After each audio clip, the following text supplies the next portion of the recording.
Good evening. Good evening. My name is Robert Gowdy, and I'm the current board chair for the Greater Reston Arts Center, or GRACE. And on behalf of everyone associated with GRACE, I want to welcome you to tonight's very special evening, a conversation between Radcliffe Bailey and Dr. Tuliza Fleming. More on that in a moment, but first, a little bit of housekeeping. We have some people that I want to recognize, some of whom are here this evening. A number of our outstanding board of directors and staff are here this evening, whom I'd ask to stand and be recognized.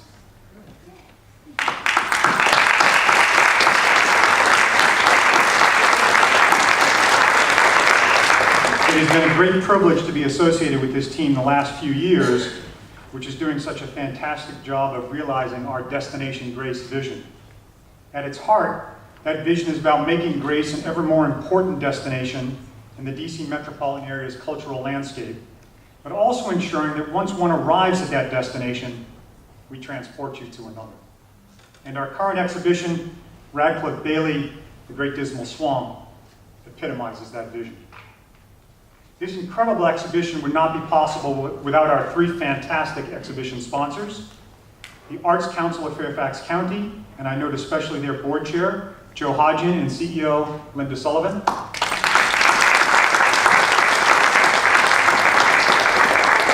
The Reston Town Center Association, who I think is maybe represented here tonight by Denise Hogan, but if not, thank you, Reston Town Center Association. And of course, the Reston Community Center. I'd call out especially its board chair, Beverly Cosham, and executive director, Lila Gordon, P.D. McNevich, who has been such a great help in putting this together for us, along with many others from RCC, some of whom are also here tonight. Thank you very much, RCC. Of course, the Community Center has added to its already strong support of this exhibition by generously hosting us here tonight and collaborating with us to make this possible. So thank you all to the Arts Council of Fairfax County, Reston Town Center Association, and Reston Community Center. No organization could ask for better partners. Grace's current executive director and curator, Lily Siegel, could not be here tonight because she is now 5 days beyond her due date. She had her first contraction 2 days ago, so we're hopeful, maybe today. So she's expecting her and her husband's first child. Lily and Ben, you are very much in our thoughts tonight. I do want to remind everyone that there is still one more opportunity to enjoy the brilliant way that Lily has extended this exhibition experience. Next Thursday at 6 p.m. at our gallery will be the final of 4 creative responses Lily arranged in tandem with the exhibition. Michael West, a nationally renowned jazz critic and contributor to Slate, NPR, and others, will be presenting his own interactive experience with Radcliffe's work. Join us if you can. The previous 3 creative responses, dancer Boris Willis, visual artist Michael Booker, and poet Ethelbert Miller, touched and moved everyone who attended, and who doubts that Michael West will join them in powerfully extending how we see and understand this exhibition. Our previous executive director and curator, and the person who dreamed up this exhibition and is its guest curator, was going to try to be here tonight. I have not seen her. Is she here? Holly Coombs-McCullough, please stand.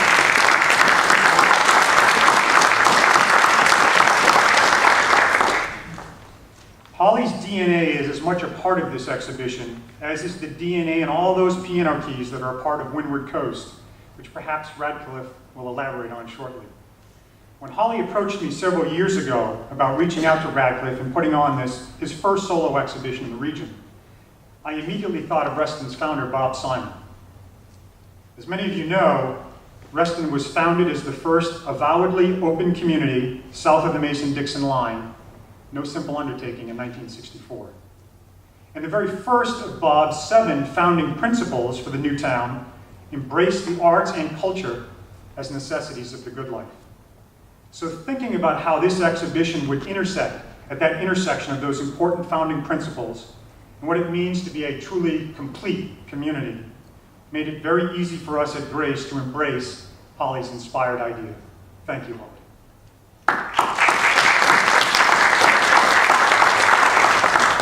We are also lucky to have elected officials across the board who are very strong supporters of the arts. I know at least 2 of them are with us here tonight, and I'd like to recognize and thank Delegate Ken Plum here with his wife Jane, and Supervisor Kathy Hudgens, if they'd stand.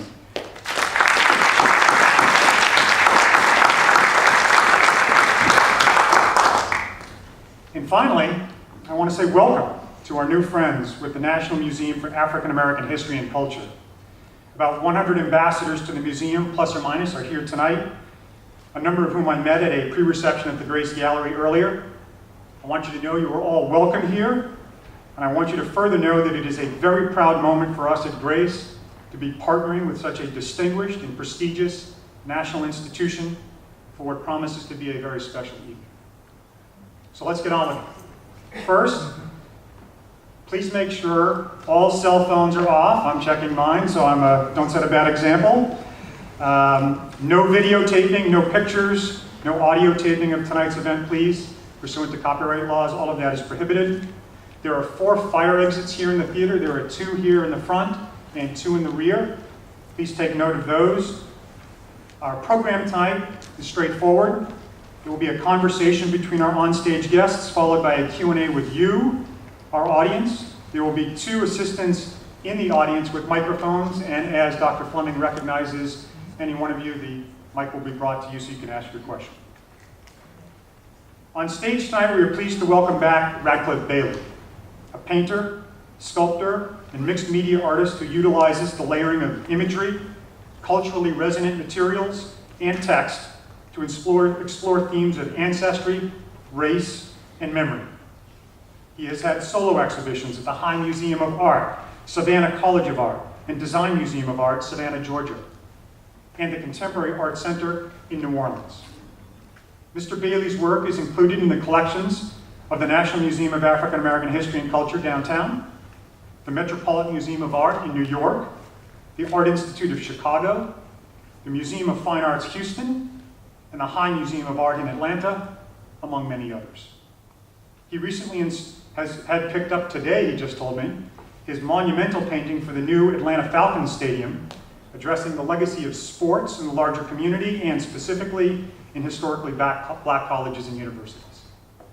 Mr. Bailey's work is on view at the National Museum of African American History and Culture downtown, and of course, currently at our own gallery in Reston Town Center. Joining him is Dr. Tuliza Fleming, curator at the National Museum of African American History and Culture. Dr. Fleming received a PhD in American Art History from the University of Maryland at College Park. Before joining the National Museum of African American History and Culture as its curator, Dr. Fleming was the associate curator and head of the American Art Department at the Dayton Art Institute in Dayton, Ohio. Dr. Fleming has also worked with the August Wilson Cultural Center, the Taft Museum of Art, the Cincinnati Museum Center, the DuSable Museum of African American History, the National Underground Railroad Freedom Center, the National Museum of American History, the Spelman College Art Museum, the National Gallery of Art, the Art Gallery at the University of Maryland, and the National Portrait Gallery. Now, please join me in warmly welcoming to our stage for tonight's conversation, Radcliffe Bailey and Dr. Tuliza Fleming.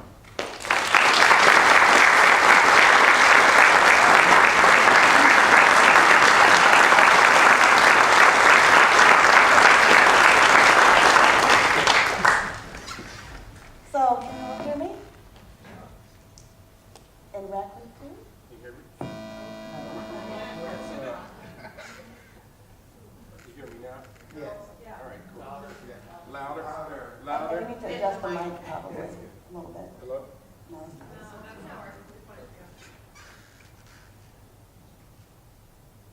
I don't know. There's microphone for you. I'm on this one. Am I okay? Okay, you still can't hear me. I just heard it. Oh, yeah, I'm fine.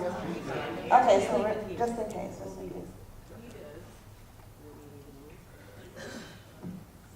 Okay, I would like to start by saying how pleased I am to be here, that the Greater Reston Arts Center invited me to interview this wonderful and accomplished young artist who I've known for, we don't even know when we met, but we were actually in school at the same time in Atlanta, Georgia. Let me put this so you can hear me better. It's really sort of an interesting dynamic for me because my field of study is 19th century history images dealing with slavery, freedom, and escape during the Civil War as well. And the artist I dealt with was an artist named Thomas White Noble, who was a white artist from Kentucky, from a slave-owning family. And after the Civil War, he did a series of images dealing with issues of miscegenation, slavery, escape, Margaret Garner, things of that nature. So it's really a pleasure for me to sit here with Radcliffe, a black male contemporary artist who's dealing with a lot of the same issues, but from a vastly different perspective. I think that one of the first things that I'd like Radcliffe to address is a little bit about his background. We're all very interested in where an artist came from, how did he start, when did he first become interested in art. So I hope that you can tell us a little bit about your family background, where they're from. I know you have some family actually here in Virginia. Right. So. Right. Okay, can you hear me now? Yes. Okay, it's better. I was born in New Jersey, born in Bridgeton, New Jersey, close to Atlantic City, right out on the Delaware Bay. 80% of my family lived in New Jersey, Philadelphia area. When I was a kid, I was age 4 when my mother and father decided to move to Atlanta. And at that time in life, that was 72. It was 72, and my parents moved to Atlanta. They came to Atlanta and was trying to make a choice between living in Atlanta, Florida, California, or Toronto. Toronto, I know it sounds strange. Toronto was because my father's side of the family was part of the Underground Railroad, and that was their goal to get to Canada. And my father and my mother's brain were to actually go to Canada. And at that time, my father was a biker. And so every summer he would go down to Daytona and he would go for a bike week. And when he would go through, he would stop in Atlanta. Atlanta was like one of his party spots. So he would come to Atlanta, and I remember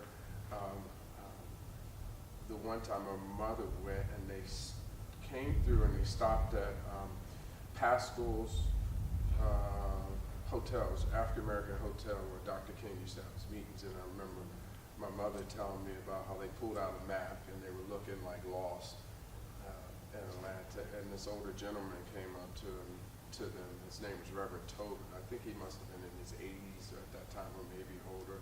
And he was a teacher, Dr. King, and he knows that my mother and father were lost, and he decided to show my mother and father the city. From that point on, his wife went back to New Jersey and helped my mother and father move to Atlanta.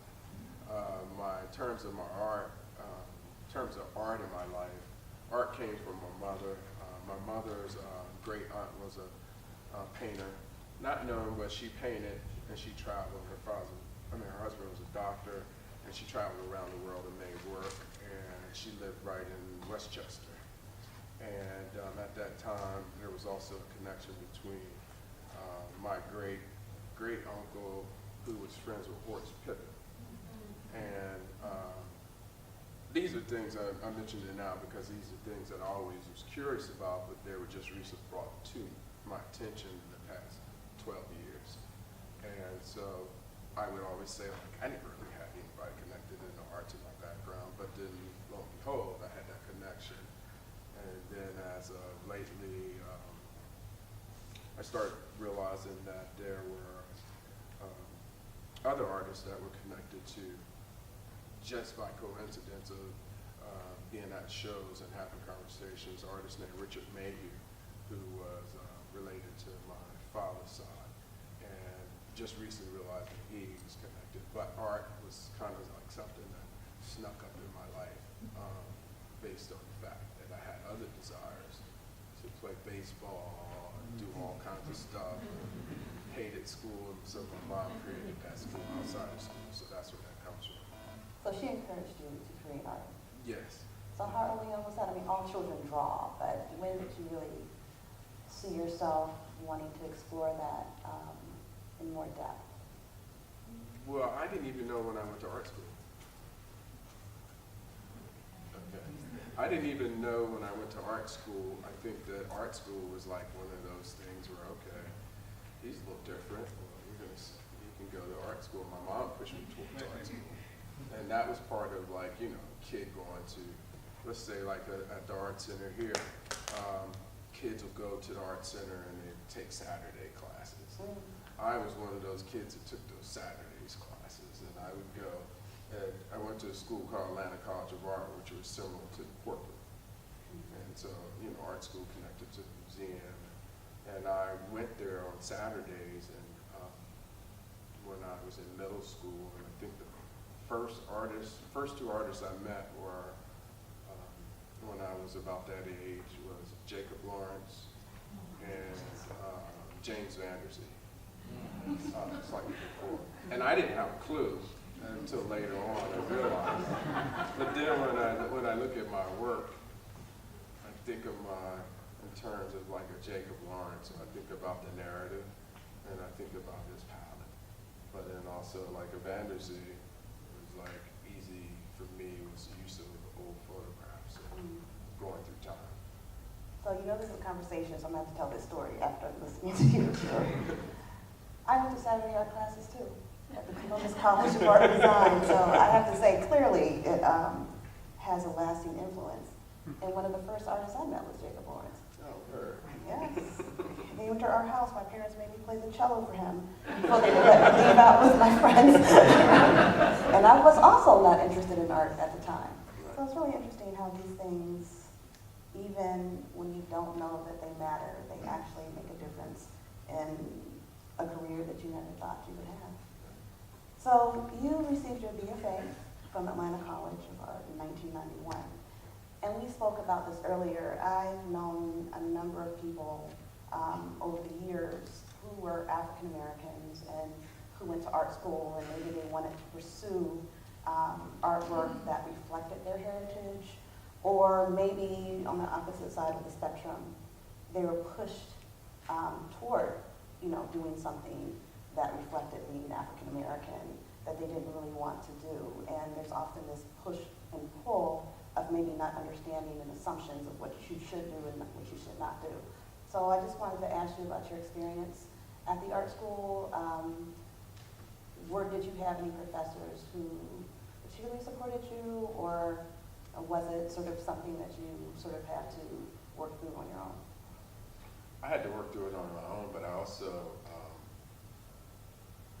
I remember thinking, okay, I'm starting to make objects and make things. And the things that I was making wasn't carrying a certain content. It was just more concerned about the making of it. So I started out studying sculpture, and I was welding, working in aluminum bronze, and then I also started, I had kind of like a dual major where I was in the painting department and I was in the sculpture department. And the painting department, they didn't like me over there. In the sculpture department, they didn't like me here. But I was somewhere in between the two, so I carried two studios, so I went in between the two. But it was also tricky because when I started incorporating subject matter or imagery that related to my family history, it really came out of a conversation with my grandmother. And my grandmother gave me these old photographs, and she looked at me like, I know you're going to art school. She didn't even see my work, but she gave me these old photographs right before she passed. And when she gave them to me, she was basically saying, put used to them. And that to me was kind of profound, because I didn't know of her as somebody who knew a lot about art. But the thing about it is that my mom's great aunt, which is her sister, took my mom to museums. And the other part was weird. I was looking at these old photographs about maybe 8 years ago, and I have like photographs from the 60s and 70s, and there are photographs of my grandparents at a museum, and they're taking pictures of African art. And they were taking pictures of African art from Guinea. And the thing about it is that in like 2006, and I did my DNA, and I traced that in my DNA on my mother's side. And so my grandparents not being in art per se brought that to me. And so I started making work in school, and I started incorporating these photographs and stuff. I remember my paint teacher said, "Why don't you paint these images?"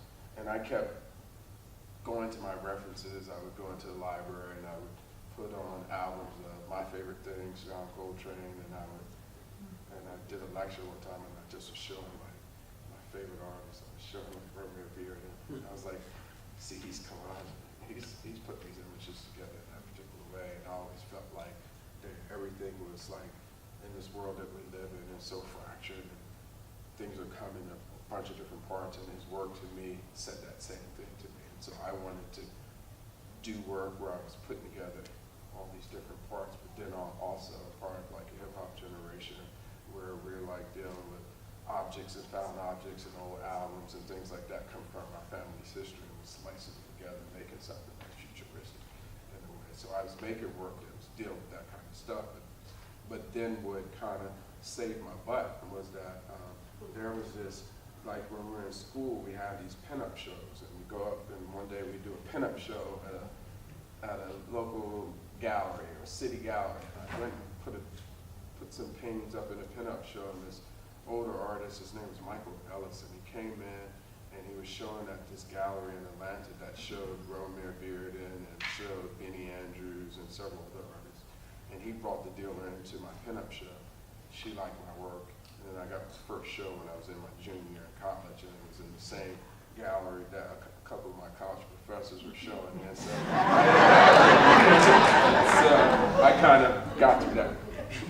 Yeah, I was just going to ask you how you navigated that world. So you had a better time than most. Yeah. Yeah, and you, Lucky. yeah, Lucky. but talented too. Right? You don't get in without talent. So now you're a professional artist. You're in the gallery. What's that journey like? How hard, or maybe it was an easy journey, in terms of being able to support yourself as an artist and integrate yourself into the art world? Maybe not many of you know this, but a lot of us call that the game. How do you get into the game? How do you stay into the game? As you well know, particularly living in Atlanta, which is not necessarily considered a center of the art world. Right. It's a blessing too, because I don't know if I could deal with it on a day-to-day. I had some art dealers. I think after that first time I started showing in the gallery, and it was a gallery that showed your work that you would see an ad every once in a while in a magazine. But they did not want to do ads in magazines. I wanted something much more. And when I finished college, I got an opportunity to show.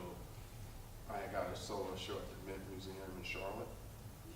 And that was like a perfect jump start for somebody who's just finishing college, and you have like a show of maybe 8 or 9 pieces. And they did like a little small catalog brochure. Here I am, the curator is coming into my studio, and then he pulls me to the side. He says, "Radcliffe, why don't you go with me to this gallery?" And I said, "Okay." And he was working on a show. I think he was dealing with like Chihuly or a glass artist and ceramicist in Charlotte. And we went to this one gallery. The gallery's called Fago Gallery, and walked in. And she's an older Atlanta dealer that was in Atlanta that's not there anymore, but she had shown people like Basquiat, Mapplethorpe, and she showed a mixture of all different types of artists, a lot of artists from the 80s, New York, but she was showing them in the South. And so he was going to do research on an artist that he was showing, and then I walked in the gallery with him, and he was saying, told her, he's like, "I'm doing this show of this artist," and she said, "Oh, you could bring in and show me some of your work." And she says, "Well, I have a group show, you can bring in a piece next month." And I went home, told my mom, I'm going for this. And my mom, I said I needed her support.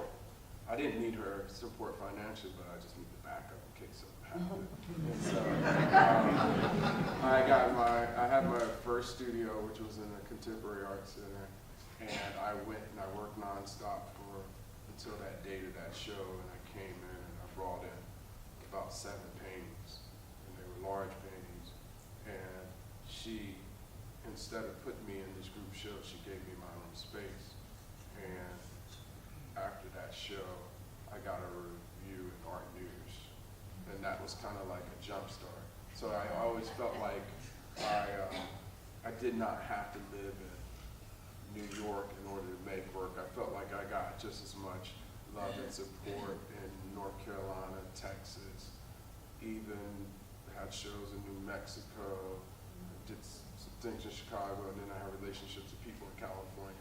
So I almost felt like I was not connected to one particular place. And I had this base and I was making this work that some people thought that the work was older than me. I was an older person.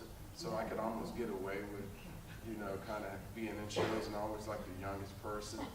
And then until I meet people and they're like, oh, you're young. And so that, for me that was good.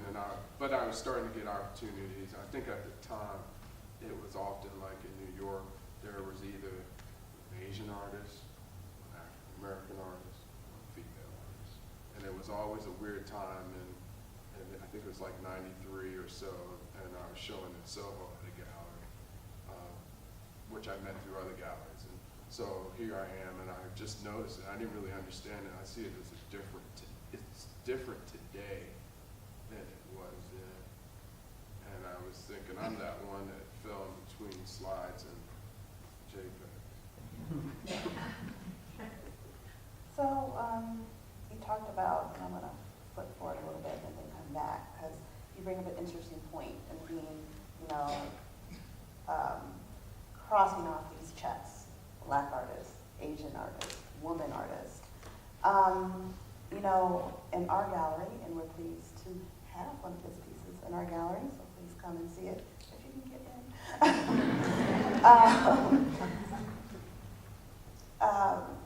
My co-curator and our chief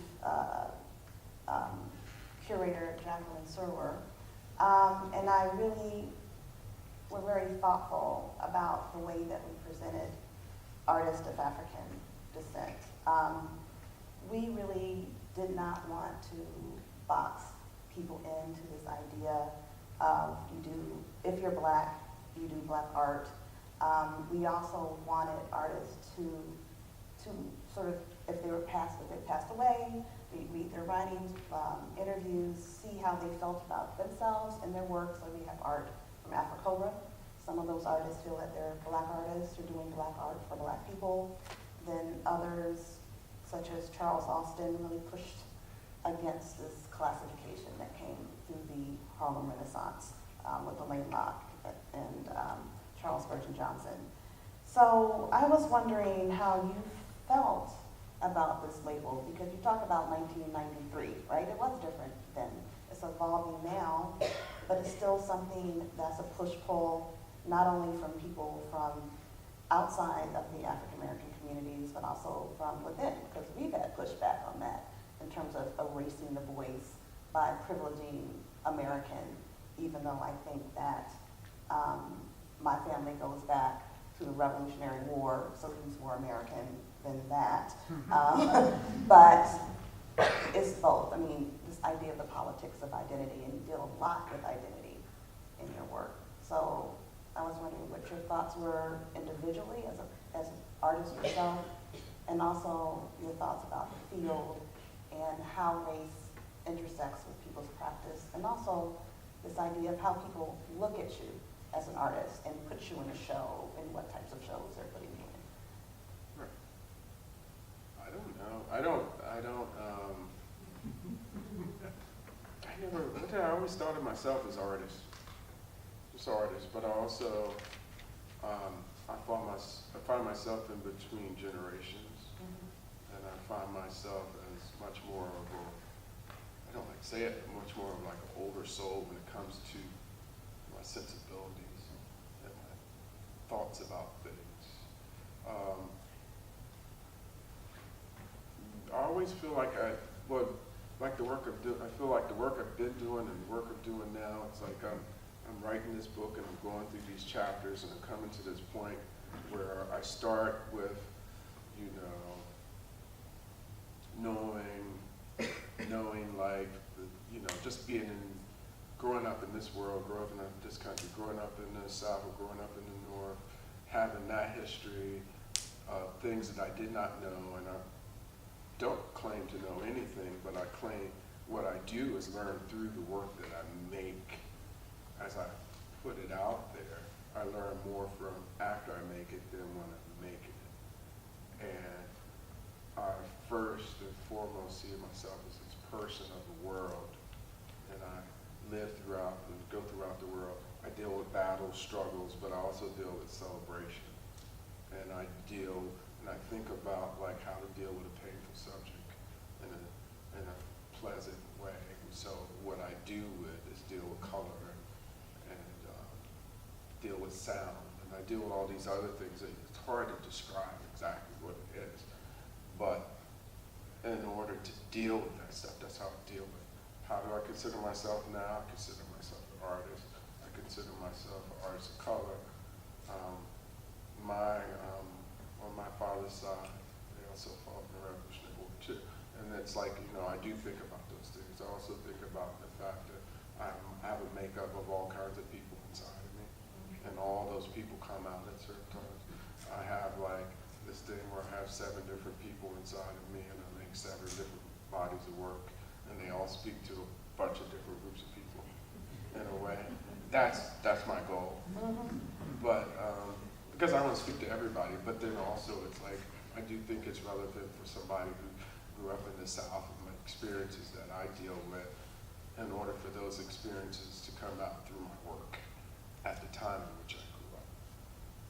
So I'm trying to put some relevance to it and make sense with it. Sometimes we skip over our own importance of who we are when we share information to our children. But I find it important to deal with those things. And dealing with art world stuff, I kind of like, that's a small part of my life that I deal with the day-to-day.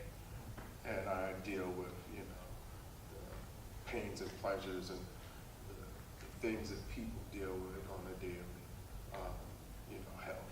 Deal with all those things. And I try to put all that stuff within the work, and I cover it up with a code of history because it's personal.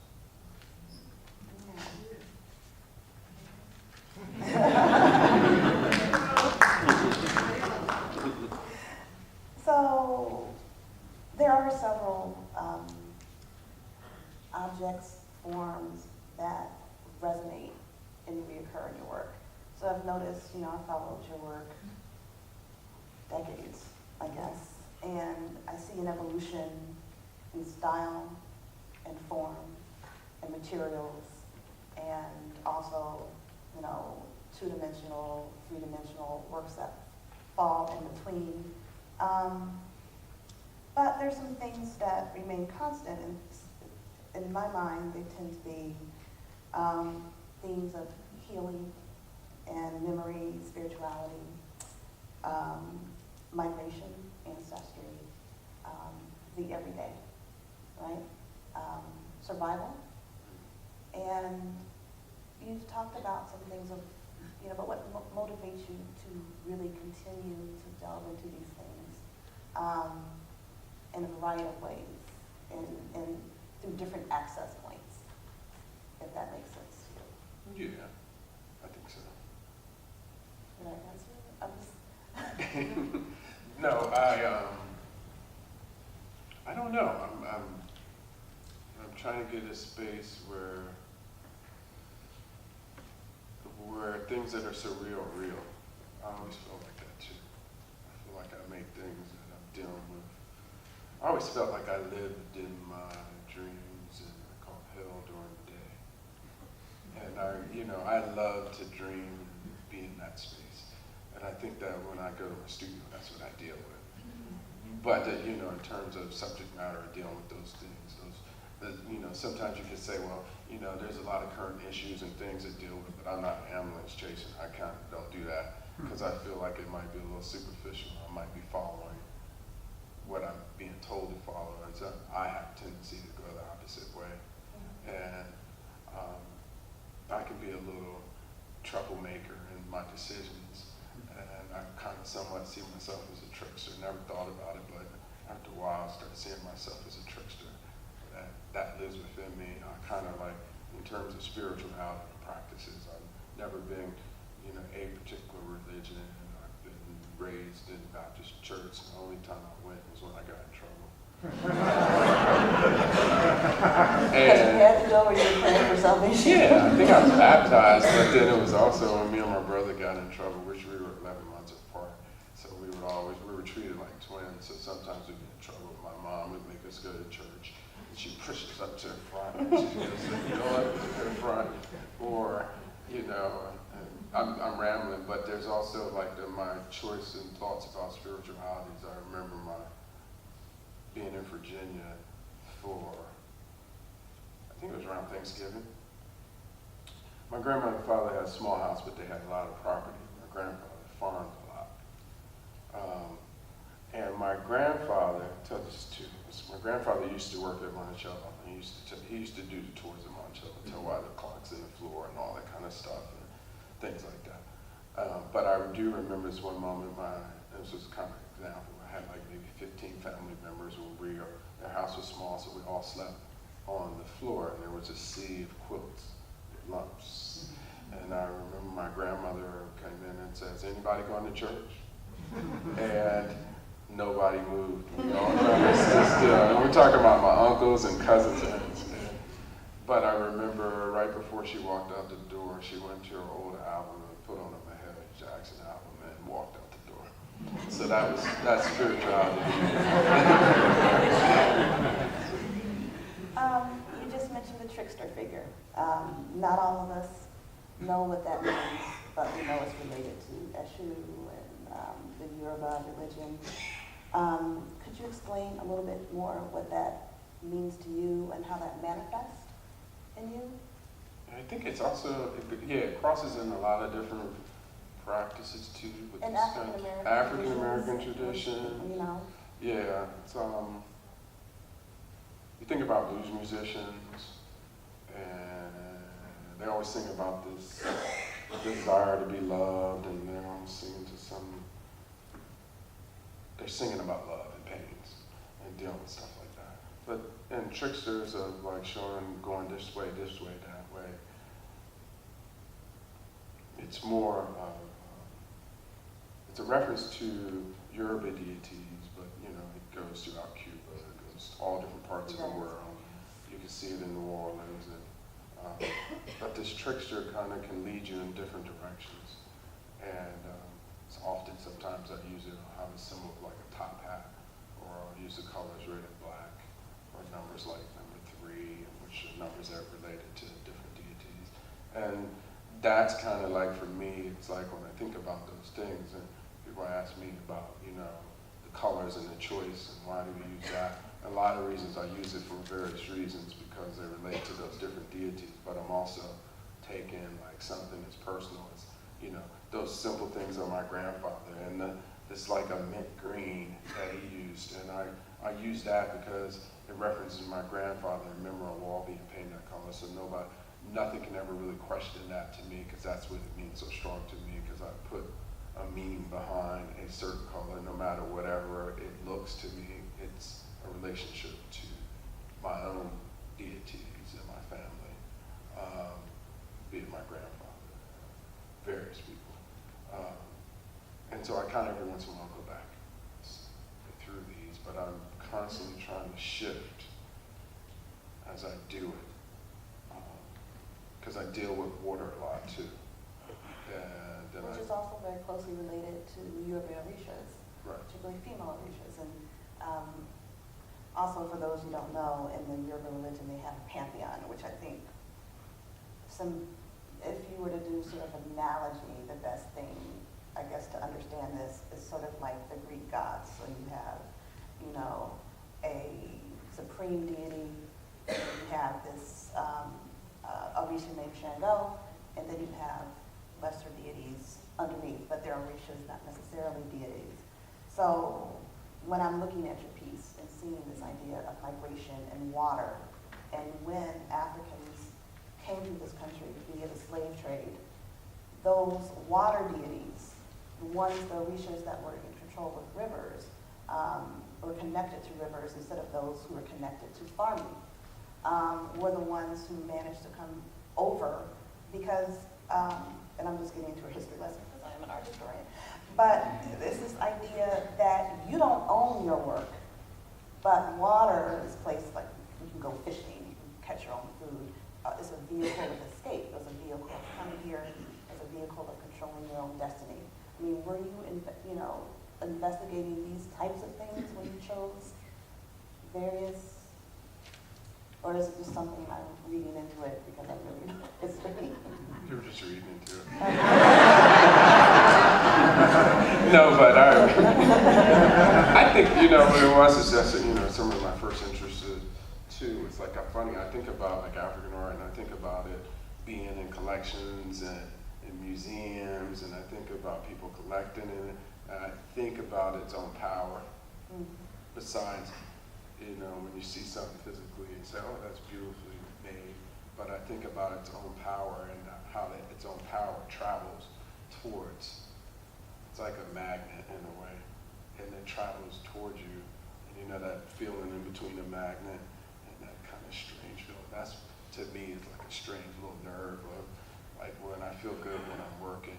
But when I think about African art and objects and stuff, and how it's gotten here, and how when I went to see the show as a kid and when I was in school, and it was on the Yoruba, it was only my personal interest in to try to understand it.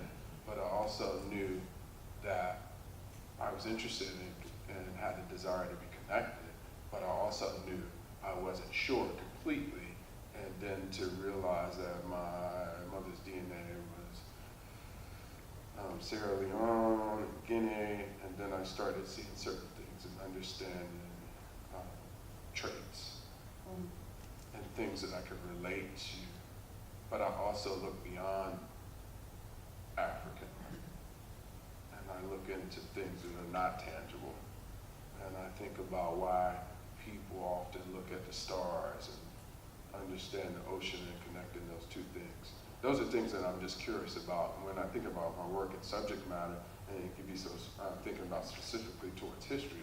More than anything, I'm concerned about space and understanding the unknown. So, speaking of art historians and critics reading into your art,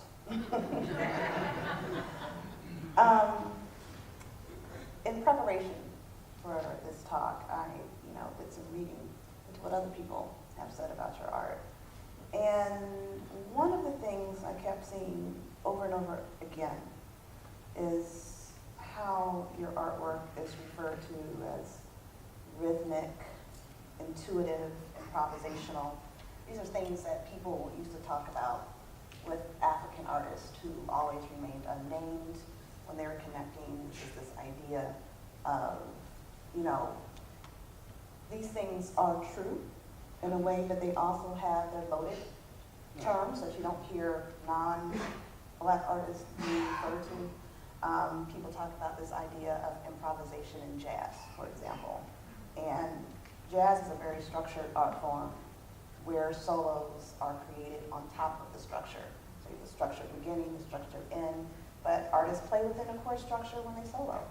And they practice, and they are mentored, and they're taught. But when you just boil it down to improvisation, before I played jazz or music, I thought it was just they got up there and just played. When you can't do that. And so when I'm reading people calling your art just intuitive or improvisational, as if you sort of just get up there and you don't have this long practice, how do you feel when you see that in print, or does it matter to you? I mean, once you put it out there, is it just out there? Yeah. Yeah? Yeah. I don't think about it that much. I really don't. I mean, I just work. I don't care. No, I do care, but I really don't. Well, I can say some nasty things, but I won't. But I don't know. But I understand completely. I mean, it's like someone talking about things like, this is primitive, and looking at it, and somebody asked me if it was a self-taught. Yeah. I taught myself to go to school. I mean, everybody teaches themselves. I mean, I'm forever in school. I'm forever a student of the then and now. But I'm always trying to learn and figure out. And things are always being changed and being questioned. And I enjoy that. I like that you brought that up. I know that, but I don't pay it any mind. yeah. Because, I don't think you can truly know anybody's work unless you're actually talking with them and seeing it and understanding, what they do and how they do. I don't mind it if someone has an opinion about that. It doesn't bother me. But I don't think they know or understand where I'm coming from and what it takes for me to do what I do, or what I may read or what I may study, or I like to dance. I like music.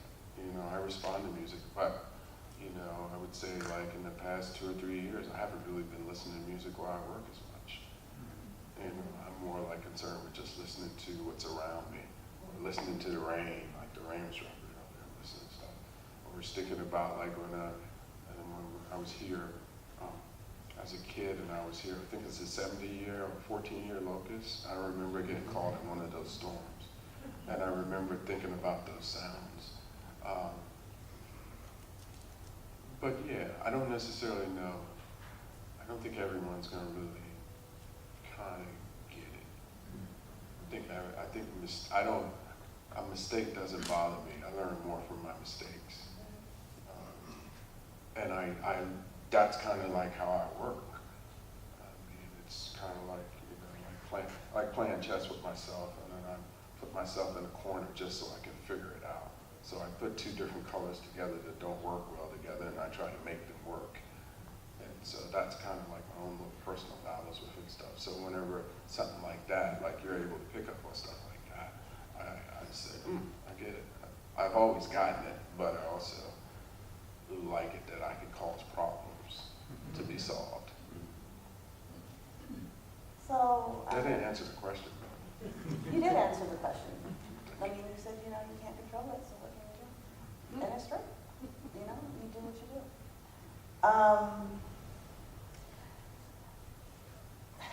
We talked a little bit also about audience and intent. And I was actually sort of elaborating on this conversation this morning with David Driscoll, who told me a really interesting story. And we were talking about, as an audience member, as a person who's viewing the art, you really take who you are, and that affects what you see. So for example, if you're a person who doesn't understand what you're doing, then you read something in it like, okay, this is intuitive, and this person must be self-taught or whatnot. And in our exhibition, are there any children in the audience? No? Okay. So we have this piece called New Orleans Nigga by Barclay Hendricks. And Barclay Hendricks just recently passed away. But the painting is of this full-length, you've seen the painting, of course, African-American man. He's in his 1970s regalia. It was created in 1972. And depending on who you are, I just had this conversation with one of the curators at the Tate Modern, who just did this big show, Soul of the Nation, dealing with the Black Arts Movement. People see his work as political. And when you ask him if it's political, he says there's political aspects, but it's not political. And this man in the painting was a PhD art historian curator who graduated from Yale and went to school with Barclay Hendricks. But that piece is universally, when written about, talked about as a political piece, but where you stand. So the environment that we both grew up in is right around the Black Arts Movement, Black Power Movement. So I saw this piece as like one of my parents' friends. You know, it was a very comforting piece. My father's museum owned the piece. We grew up with the piece. I never saw it as radical until I heard people sort of talking about it. And it's really sort of what you bring to that work. And so he was telling me, Barkley Henry did say something like, there's a saying in the Black community, you put it out there and let others deal with it. And so in discussing this with David, David told me he saw a show of yours in Atlanta.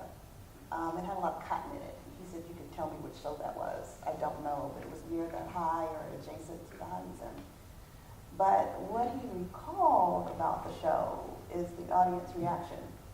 And the audience reaction was, he said, almost broken down according to race. And he said when African Americans came to see the show, they were like, oh God, cotton. Do I have to see any more cotton? And you know, you're in Atlanta. And then he said he had heard the white people who had seen the show ask, why are you so angry? Why is he so angry? So I know this is the first time you're hearing the story because I just heard it this morning. I just heard it this morning. But I just thought it was sort of interesting how you even feel about that, given I'm kind of surprising you with that. No, he But saw also, it. Okay, go ahead. sort of when you create, do you see yourself creating for a certain audience? Or are you just creating it and putting it out there and letting others deal with it? I'm creating and putting it out there. I think I never used cotton, but what I used was tobacco. I used a couple bales of tobacco. And the tobacco had a very strong smell. And it was from my grandfather took a picture of a tobacco field where he picked tobacco at one time. And he took the picture and I blew the picture up very large. And I used that and I used actual tobacco. And so when you walked into the space, you heard the sounds of the ocean. And as you walked through the next room, you heard the sounds of trains. And as you walked to the back, you had the sounds of insects, along with the smell of the tobacco. And along with visually, like I used water, and I had railroad tracks and things running everywhere. And I was dealing with revolts. And the revolts were written across the wall, and I had like boxing gloves that were old from real early 1900s boxing gloves that you can kind of see where there was blood from fights, and used sugar canes with machetes. But when I was using them, I was referring to different deities, but no one knew it because I wasn't being very straightforward. This is this, and this is that. So often I would have like a sugar cane with machetes wrapped around with scarves and things with numbers and different deities. And I was really, with the tobacco, I was dealing with trickster, Eshu, and dealing with rum and tobacco. So that's when he did see that show, that was one of my first early installations. But when you say that, I understand that conversation, because when I first started dealing with this subject matter, there were certain people that would see the work, and because it was like 90-something, and the gentleman and the husband and wife did see it, and they were in their late 80s. They had a different recollection of history in that way. And we had long conversations, but it struck a nerve where often people go to see art and they want to enjoy. They were being struck by a memory. And so that's what I was familiar with, my early work, which was, I loved making the work. It was painful in its own it's also complicated and difficult as an artist to make work that sculpturally it takes up space, but it's also deals with that certain memory. Yeah, even I, when I look at your work, I see there's a chord, an emotional chord. There's this, and it's hard for me to explain. Is it emotional? For me, in a sense of, it's very difficult for me to sort of explain the feeling that you get when you're looking at the work, but I think it intersects with a lot of my interest in my history and this idea of migration and family and African and African diasporic heritage and objects. And so I just think for me it has certain meanings that it wouldn't have for maybe this older couple. So it you know, the audience response is something that's really interesting to me. How people, and that was one of this idea of heritage loss, severed connections, these old wounds, but then you have all of this stuff about healing and overcoming. And it's not, the subject seemed heavy, but the way that you created is not that heavy.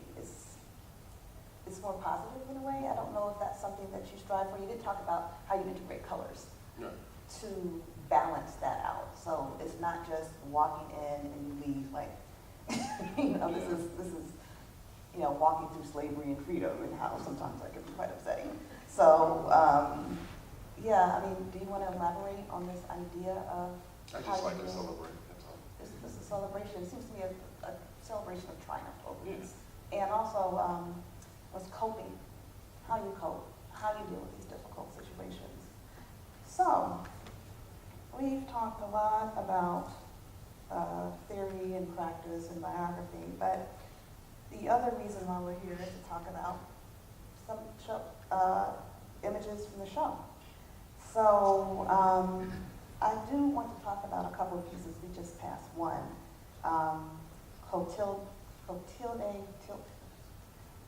Clotilda 1 and Clotilda 2, both are done in 2014. And it's an interesting departure in some ways from your work, dealing with just, it's not up, but it'll come back around. Dealing with not having color. That is color though. Black and white. You And mix so- all the colors together and you come up with what color. Black. And non-color. It's white, right? But No, all of it. It's like, I stand corrected. Well, let's talk about it.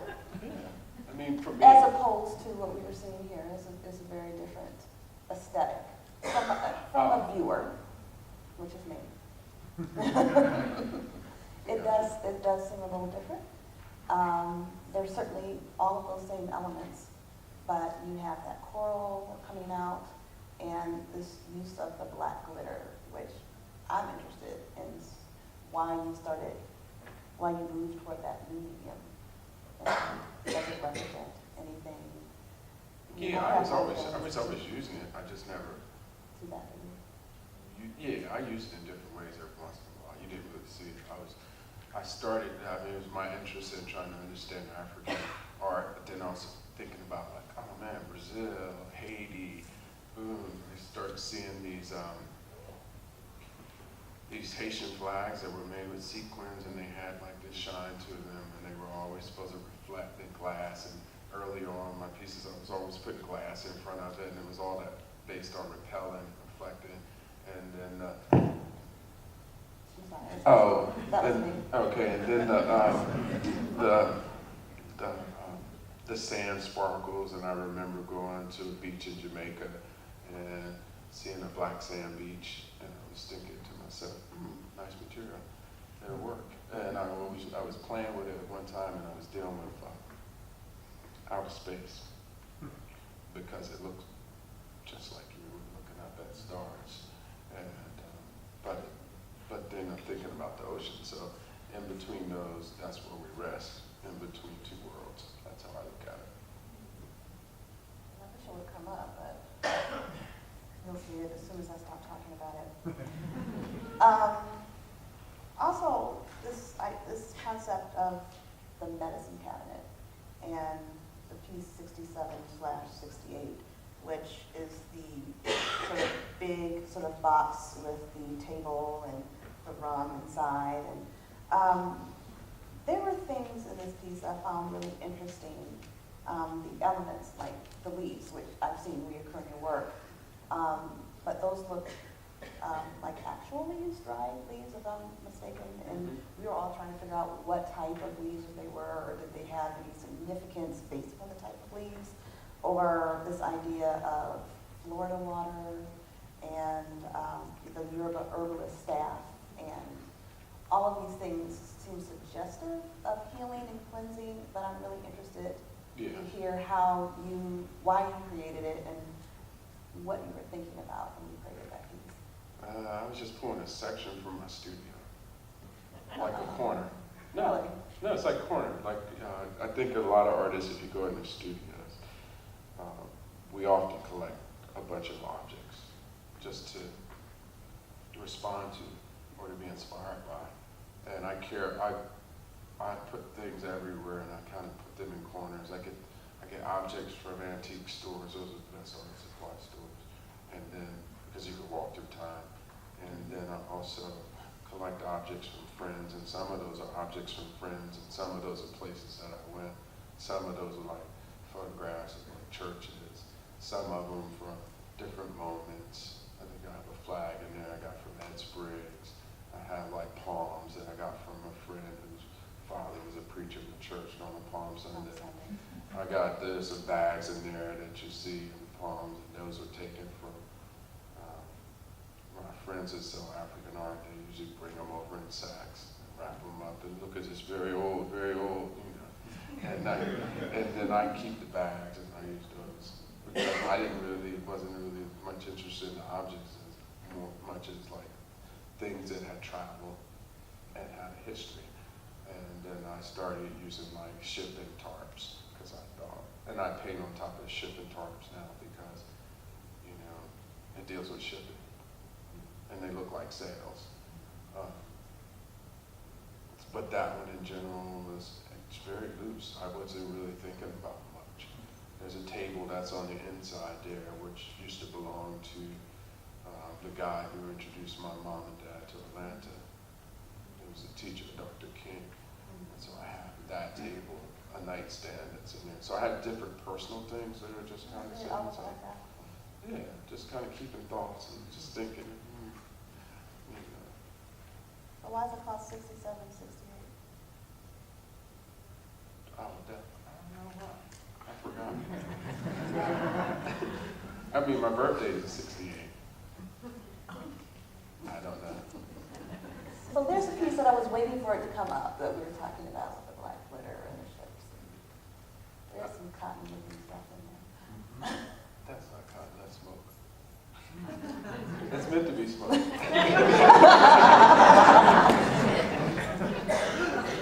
But no, tell me about that smoke then. I didn't really understand what that was.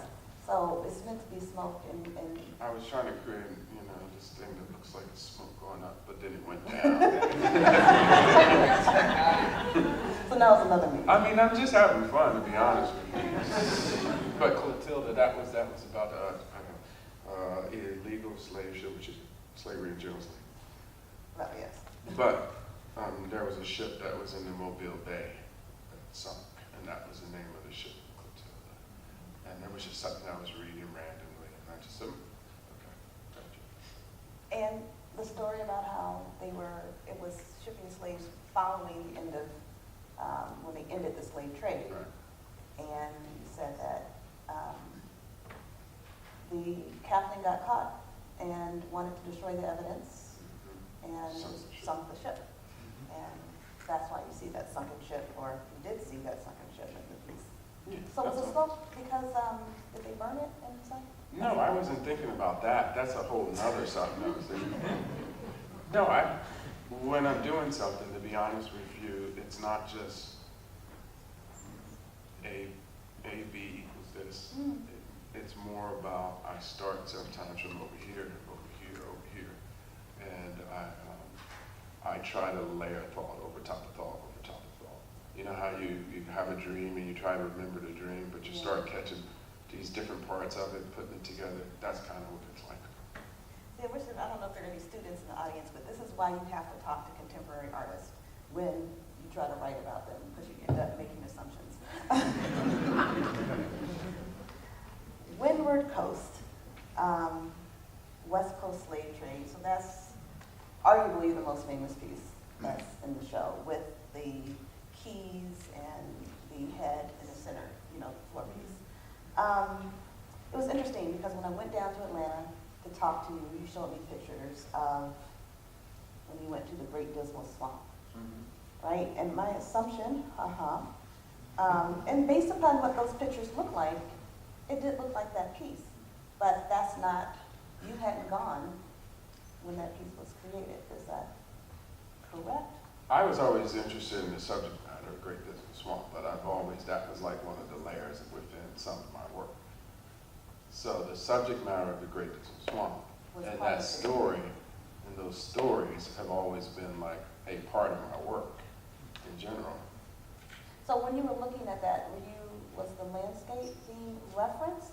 It just recently been referenced to it, and I just recently threw it in. Yes, that's what I was saying, because you had created it before. But when I saw it, and I had studied the Great Dismal Swamp from Thomas Moran's like mid-19th century piece, and so I knew the landscape looked like that. And so that was my first reaction, was the Great Dismal Swamp. And then I found out in preparing for this that it was done before you had gone. Right. But now it adds that layer to it. Right. Now it's something else. Yeah, and so can you tell us a little bit about the piano keys, and why you chose the piano keys, and how that connects with your DNA and all of these things that you're trying to do with this piece? Because this is a very complex, multi-layered work. Very interesting to me. Yeah, it was tricky. It was a very simple exercise. Basically, like, you know, we make sculpture, and those who make sculpture from found objects, you go searching for objects in different places. And I just said, well, you know, for me, it's always been like, why can't I look in my neighborhood around the corner and find what I need? And lo and behold, I remember as a kid walking down the street to go to a store that was about 2 miles away. And we always walked by this old piano shop. We saw pianos. It used to be an old car dealership, and they had pianos in the front, pianos back. I walked inside, there were like piano lids stacked to the top, to the ceiling. You were weaving your way through and went through the back, and there were these guys ripping out the piano keys out of the piano and stripping it out and taking away the metal, because they saw the metal as we went out. And I noticed they were stripping them out, and I told them I'll buy every set of piano keys you pull out of those pianos. And I have, you can see it right there, but that's only about half of the size of it. It's actually even bigger than that. I've been saving them, and I still have more, but they could probably fill up this whole room across the floor.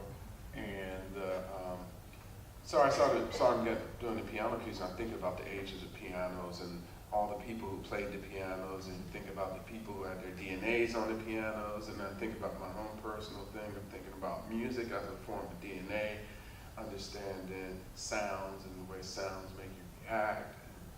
And then I started thinking about Katrina, and then I started thinking about tsunamis, and I started thinking about all these things, and then I started thinking about fishing with my father. And then I also thought about the Middle Passage.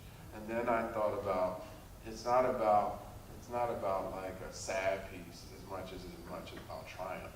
Yeah. Because I thought about when I had I know how it was, I'm not sure how it was here, but when Katrina happened, I remember the jazz musicians migrated, and they really went and played.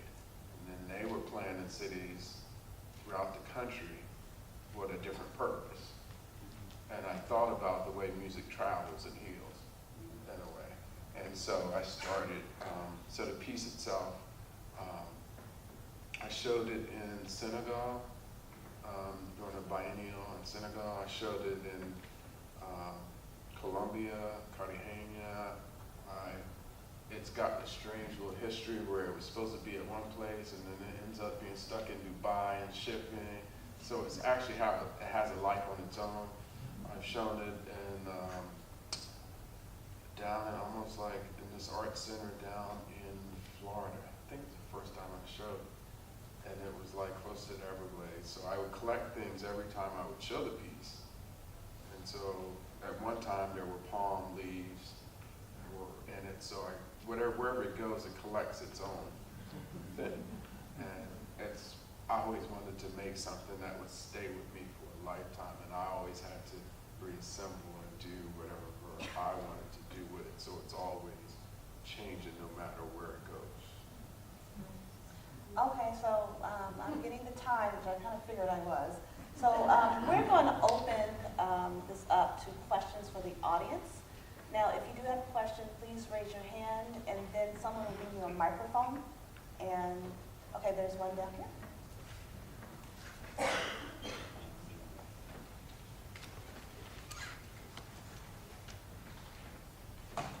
I just wanted to ask, when you're preparing for you to create something, the resources that you go to. I read some of your stuff, and I realized that, and even talking today, you had mentioned how these things come to you. But I was just going to ask, through time, speaking of your grandfather and your parents, we have the internet, we have the libraries, we have, have you come across the journals and diaries from your family or from folks that have inspired you to do the work that you're doing? Or is it just like you kind of said today, that it just comes to you? But I was just curious for your studies and research, or where do you go? I think I'm horrible in terms of keeping notes, but I keep things everywhere. I do get information from some of my older friends and family members. I'm constantly like sitting and trying to listen and figure out things I don't know. And one thing I have that I've had for about maybe 8 years, I ran across this guy who used to play in the Negro League, and he ended up coaching the team, an old Negro League team, and he kept a scorebook, and I got the scorebook. And just recently, I've been looking at it and how I'm going to deal with this, because my first passion was baseball. So I've been looking at it like as of recently, I've been working on sheet music, and so now I'm looking at working on these scorecards and thinking about the game itself in a different way, which I've dealt with before, but I keep going back into the same subject matter because I feel like there's so much information about every single thing and every single person. I just don't. Sometimes I feel like you can work on a subject matter and you think that that's it, but I kind of want to keep digging and diving into it as far as I can go. Exhausted. That's what I'm doing. Okay, there's 2 questions over here on this side.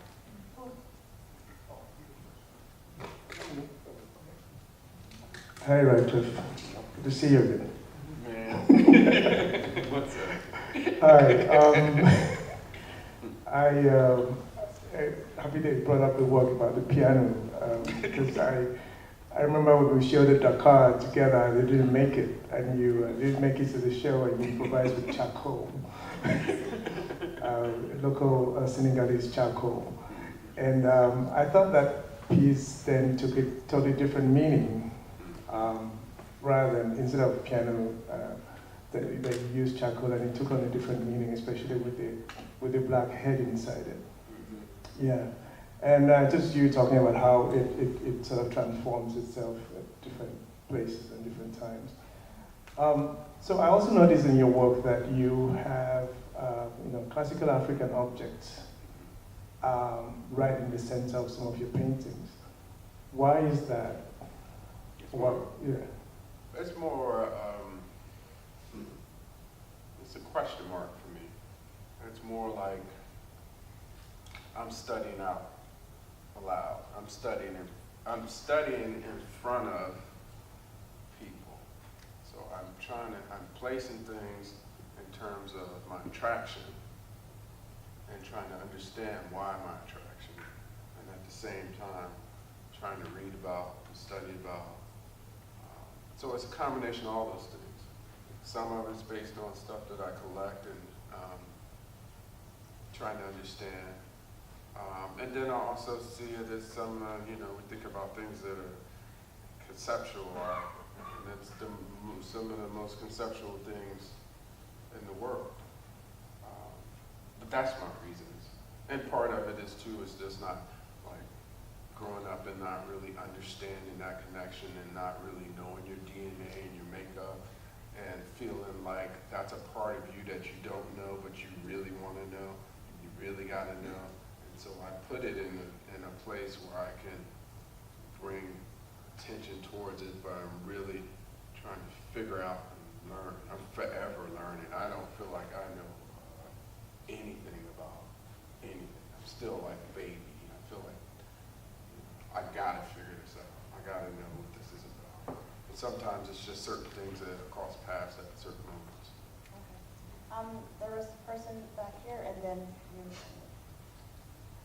I thought it was interesting that you said that you haven't been listening to that much music lately because there's so many musical references in your work, just to various African American musical forms and traditions. So I was just wondering if you wanted to talk about what artists or musical groups and genres have influenced you the most over the years. I listen to a lot of, I've always listened to a lot of jazz. I've always listened to there's a lot of music from Africa, from King Sunny Ade to, I listen a lot to Ali Toure. I listen to people like Lincoln Kwesi Johnson. I listen to, various blues musicians throughout the southern parts of the United States. But I also come to I listen to people like Sun Ra. I listen to, but as I listen to them and I gain that in my brain, instead of me actually listening to it, I'm listening to it in my head. And I'm kind of responding to that a lot because I don't know, there's not a lot of music that I hear today that I'm not really interested in.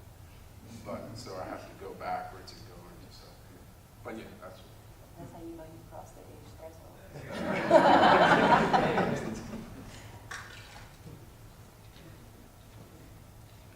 And then next is a gentleman in orange. It was interesting. We just met at the exhibition, and you looked at me and said, like we knew each other. And it's interesting because I recognize now because you were talking about struck by memory. And I had my ancestry testing done about 6-7 years ago. And it's Sierra Leone and Guinea. And it's interesting sometimes how we have sometimes these unseen things and we don't know why you recognize something, but I thought that was intriguing when you mentioned your ancestry and that whole thing. So I'm a head and neck plastic surgeon. And we talk about art and healing and activating art. And one of the questions I have for you, as a trickster in some ways, like this whole thing about people looking at art like art's supposed to be healing, but I always wonder, do artists really care that their art is healing anyone outside of themselves? And so, when you look at your art, are you looking at your art to be activated to do something? Not really. I mean, I think the act of making that's it. I wish I could make things and they could just disappear.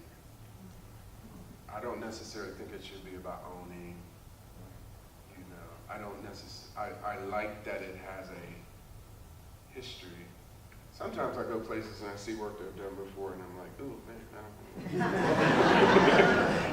don't Or, you know, I want to paint on top of it. But making it in the studio. And those that are artists that are here, there's that moment when you're in the studio and you're making it and you care about nothing else. And you don't necessarily want to leave the studio. You don't care what time of day it is. You don't care what time of night. You just know you're doing it. And that's probably the best feeling that I have.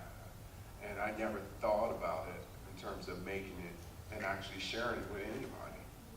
I never really thought about it. I never thought like, I'll sell that work, I'll make a living. I don't even want to deal with that part. I don't really care.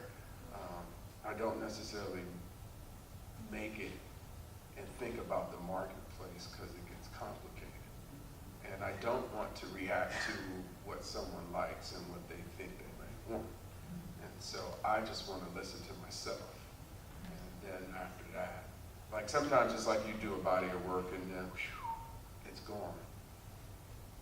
And then you have to think about what's next. That can be stressful. That can be really stressful because you're making something out of nothing. We have one more question. I'm curious about your creative process. In listening to you, it sounded that you often use stream of consciousness as you're working. How often do you go through sketches or models, and how often does your finished work look like your original concept? I don't. That's the one thing I don't do. I don't sketch or draw. I mean, I draw, but I usually like go straight into it. And I believe that there's no such thing as a mistake. So I've learned to become comfortable with every mark I make. And I used to be very insecure about that kind of stuff, but then I realized I was making it in my studio for it was a private act for me. So what does it matter what somebody else thinks? And so I do sketches and I do keep them on these little notebooks, but I have about 15 and 20 notebooks, and I probably only start on the first 10 pages, and then I'm like, I can't do this. I wish I could. I'm not the kind of artist that goes in the studio and shuts off completely and works religiously every day. I kind of may work once a week, just whenever I feel kind of comfortable. But, Our last question. Yes, thank you for your talent, your contribution to the Academy. First question, I actually have two questions if you can, if we have time for it. One question. The mystery, the magic of art, does it require a definition by the artist? Should it speak for itself?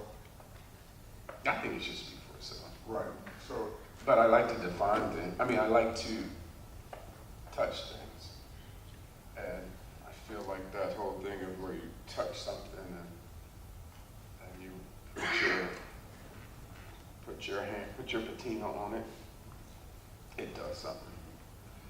I want to be able to do something very simple, and it just said everything. Or I said that's what it was, and it did. That I wish I could do that. I don't know if I answered the question. Okay.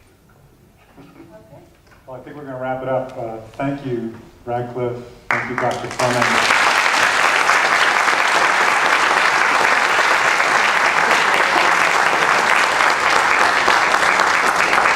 I really loved the theme, the journey theme that you were playing with there. And of course, the journey continues for us. The exhibition is up until August 18th. In reference to my opening remarks, next Thursday, our last interactive experience with Michael West, the jazz critic from downtown. That's going to be a tremendous opportunity to extend the experience a little bit. So think about that. Thank you for taking us on this journey, Radcliffe and Dr. Fleming. It was terrific. Enjoy the rest of your weekend.